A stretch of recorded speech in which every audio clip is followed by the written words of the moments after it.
Hello dear student लोग को कंको sir का यूट्यूब चैनल में स्वागत है। अगर वीडियो अच्छी लगी तो लाइक सब्सक्राइब और कमेंट एंड शेयर कर दीजिएगा। चलिए हम लोग क्लास 8 का चैप्टर 1 का पहला कोशिका यानी सेल उसका वीवीआई ऑब्जेक्टिव क्वेश्चन हम लोग देखने जा रहे हैं। चलिए पहला क्वेश्चन क्या देखें, जीवों की संरचनात्मक एवं क्रियात्मक इकाई क्या है। क्या बोल रहे, जीवों की संरचनात्मक एवं क्रियात्मक इकाई क्या है। तो पहला है उत्तक, दूसरा अंक, तीसरा कोशिका एवं डी में क्या है तंत्रा। तो क्या है जीवों की संरचनात्मक एवं क्रियात्मक इकाई क्या है, कोशिका and C will be the right answer. हम लोग को C will be the right answer. Next question है कोशिका की खोज किसने की। ए डार्विन ने, B Robert Hooke, C Newton, D Leeuwenhoek. तो बी का दो का आंसर होगा option number B will be the right answer. Option number B will be the right answer, यानी कोशिका की खोज किसने की थी, रॉबर्ट हुक ने की थी। नेक्स्ट क्वेश्चन है तीसरा में, कोशिका की खोज कब हुई। क्या होगा, कोशिका की खोज कब हुई। तो ए 1665, बी 1775, सी 1865, डी 1965। यानी कोशिका की खोज कब हुई, 1665, यानी A will be the right answer. A will be the right answer, यानी कोशिका की खोज 1665 ईस्वी को हुई थी। नेक्स्ट क्वेश्चन है कोशिका भित्ति किसमें पाई जाती है। कोशिका की भित्ति किसमें पाई जाती है, ए पशु कोशिका में, बी पादप कोशिका, सी मानव कोशिका एवं डी जीवाणु कोशिका। यानी कोशिका भित्ति किसमें पाई जाती है, पादप कोशिका में। सिर्फ किसमें पाई जाती है, कोशिका भित्ति सिर्फ पादप कोशिका में यानी पेड़ पौधों में पाई जाती है। और आप लोग बोलिएगा कमेंट सेक्शन में कि कोशिका झिल्ली किस में पाई जाती है, सिर्फ पेड़ पौधों में या फिर मनुष्य में भी, जीव जंतु, यानी बोथ ए एंड बी दोनों में पाई जाती है। चलिए ये रहा आप लोग का क्वेश्चन, तो बताइए किस में किस। चलिए हम लोग नेक्स्ट क्वेश्चन देखते हैं। नेक्स्ट क्वेश्चन क्या है, पांचवा क्वेश्चन, कोशिका झिल्ली को किस नाम से जानते हैं। मैंने क्या बोल रहा, कोशिका झिल्ली को हम लोग किस किस नाम से जानते हैं। किसको, कोशिका झिल्ली को, कोशिका झिल्ली को किस किस नाम से जानते हैं। ए न्यूक्लियर झिल्ली, बी प्लाज्मा झिल्ली, सी साइटोप्लाज्मा झिल्ली, डी कोशिका भित्ति। यानी कोशिका झिल्ली को हम प्लाज्मा झिल्ली के नाम से भी जानते हैं। कोशिका झिल्ली को कौन से नाम से जानते हैं, प्लाज्मा झिल्ली, यानी B will be the right answer. Next question है 6, केंद्रक यानी न्यूक्लियस। न्यूक्लियस का मुख्य कार्य क्या है, यानी केंद्रक का मुख्य कार्य क्या है, मतलब उसका काम, मुख्य काम क्या है। कि ए भोजन बनाना, बी ऊर्जा देना, सी शक्ति को नियंत्रित करना, डी अवशिष्ट निकालना। यानी केंद्रक का मुख्य कार्य क्या है, कोशिका को नियंत्रित करना, कोशिका को नियंत्रित करना। C will be the right answer. Next question देखते हैं 7 में, कोशिका का तरल भाग क्या कहलाता है। कोशिका का तरल भाग क्या कहलाता है, ए केंद्रक, बी साइटोप्लाज्मा, सी वैक्यूलियस, डी माइट्रोकॉन्ड्रिया। यानी कोशिका का तरल भाग क्या कहलाता है, साइटोप्लाज्मा, यानी B will be the right answer. कोशिका का तरल भाग क्या कहलाता है, साइटोप्लाज्मा। नेक्स्ट क्वेश्चन है 8वां, ऊर्जा का भंडारण किसे कहते हैं। ऊर्जा का भंडारण किसे कहते हैं, ये तो बच्चा बच्चा भी जानता है कि ऊर्जा का भंडारण माइट्रोकॉन्ड्रिया को कहा जाता है। इसको माइट्रोकॉन्ड्रिया को, यानी C will be the right answer. अब नेक्स्ट क्वेश्चन हम लोग देखते हैं। चलिए नेक्स्ट क्वेश्चन क्या है, 9वां नंबर, यानी लाइसोसोम को क्या कहा जाता है। क्या हो रहा है, नेक्स्ट क्वेश्चन, लाइसोसोम को क्या कहा जाता है, किसको, लाइसोसोम को। ए ऊर्जा घर, बी आत्मघाती थैली, सी भोजन भंडारण, एंड डी नियंत्रण केंद्र। क्या कहा जाता है लाइसोसोम को। लाइसोसोम को क्या कहा जाता है, आत्मघाती, ये मतलब खुद का ही थैला, खुद ही आत्म, यानी खुद ही अपने आप में एक, कौन, लाइसोसोम। लाइसोसोम अपने आप में ये खुद थैला है, तो इसका B will be the right answer. Lysosome को क्या कहा जाता है, आत्मघाती थैला भी कहा जाता है। नेक्स्ट क्वेश्चन है, पादप कोशिका में हरा रंग किस कारण होता है। चलिए ये तो सब जानते हैं कि पादप कोशिका में हरा रंग क्यों होता है, किस कारण से होता है, बताइए। ए क्लोरोप्लास्ट, बी माइट्रोकॉन्ड्रिया, सी केंद्रक, डी वैक्यूले। किसमें होती है, यानी 10 का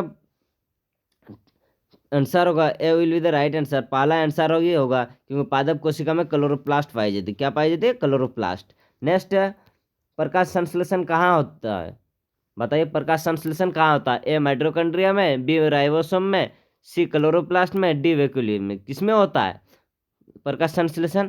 चलिए, प्रकाश संश्लेषण क्लोरोप्लास्ट में होता है। किसमें होता है? क्लोरोप्लास्ट में। किसमें होता है? क्लोरोप्लास्ट, यानी इसका आंसर होगा सी। नेक्स्ट क्वेश्चन है, सबसे बड़ी कोशिका कौन सी है? बताइए, सबसे बड़ी कोशिका कौन सी है? ए मानव आरबीसी कोशिका, यानी बी मेढक का अंडा, सी तंत्रिका कोशिका, डी जीवाणु। कौन सा कोशिका बताइए सबसे लंबी, यानी बड़ी है, लंबी नहीं, लंबी होने से तांत्रिक कोशिका। सबसे बड़ी कोशिका कौन सी है? मेढक का अंडा। किसमें होता है? मेढक का अंडा में होता है। सबसे बड़ी कोशिका किसमें होता है? मेढक का अंडा में। अब नेक्स्ट देखते हैं हम लोग क्वेश्चन, सॉरी इसी आ गए यही पेज, चौथा पेज में आएगा। नेक्स्ट है 13 नंबर, यानी 13। सबसे छोटी कोशिका कौन सी है? बताइए, जीवाणु, बी अमीबा, सी मानव अंडाणु, डी तंत्रिका कोशिका। सबसे छोटी कोशिका कौन सी है? यानी जीवाणु है। सबसे छोटी कोशिका कौन सी है? यानी जीवाणु। चौथा, आरबीसी का आकार कैसा होता है? क्या बोला? आरबीसी का आकार कैसा होता है? ए गोल, बी अंडाकार, सी चपटा, डी द्विवर्ग, यानी दो बार कवर किया हुआ, यानी बिन कॉनकेव कहा जाता है जिसको, बी कॉनकेव। यानी आरबीसी का आकार कैसा होता है? बी कॉनकेव की तरह ही होता है, यानी द्विवर्ग जिसको हम लोग बोलते हैं, यानी D will be the right answer. चौथा सॉरी 14 नंबर का डी आंसर होगा। नेक्स्ट है 15 नंबर, किस कोशिका में केंद्रक नहीं होता है? बताइए, कौन सा कोशिका में केंद्रक नहीं होता है? ए डब्ल्यूबीसी, बी आरबीसी, सी तंत्रिका कोशिका, डी पादप कोशिका। बताइए, कौन से में नहीं होता है? तो किस कोशिका में केंद्रक नहीं होता है? आरबीसी में केंद्रक नहीं होता है। B will be the right answer. 15 का क्या होगा? बी। आरबीसी में क्या नहीं होता है? केंद्रक कोशिका नहीं होता है। नेक्स्ट क्वेश्चन है, राइबोसोम का कार्य क्या होता है? नेक्स्ट क्वेश्चन क्या है? राइबोसोम का कार्य क्या होता है? ए ऊर्जा बनाना, बी प्रोटीन बनाना, सी भोजन संग्रहण करना, फिर डी नियंत्रण करना। बोलिए, राइबोसोम का क्या कार्य होता है? बी, यानी बी होगा। तो उसमें क्या है? बी में प्रोटीन बनाना है। तो राइबोसोम का कार्य क्या है? प्रोटीन बनाना। आप लोग सभी जानते हैं कि राइबोसोम का काम क्या है? प्रोटीन बनाना। चलिए, अब नेक्स्ट देखते हैं क्या है। नेक्स्ट, वैक्यूल का मुख्य कार्य क्या है? क्या है वैक्यूल का मुख्य कार्य? क्या है? ए श्वसन, बी भोजन बनाना, क्या है? बी क्या है? भोजन बनाना, सी संग्रह, यानी डी प्रोटीन बनाना। बताइए, क्या है उसका मुख्य कारण वैक्यूल का? उसका मुख्य कारण है संग्रहण करना, यानी एक जगह इकट्ठा करना। इसमें जैसे ये वाला है ना, इसमें एक जगह क्या करेगा? इकट्ठा करेगा। तो वैक्यूल का मुख्य कार्य क्या है? एक जगह सब चीज को इकट्ठा करना। यानी 18 नंबर क्या है? पादप कोशिका में, सॉरी क्वेश्चन दिख नहीं रहा, क्या है 18 नंबर? पादप कोशिका का आकार सामान्यतः कैसा होता है? बताइए, पादप कोशिका का आकार सामान्यतः कैसा होता है?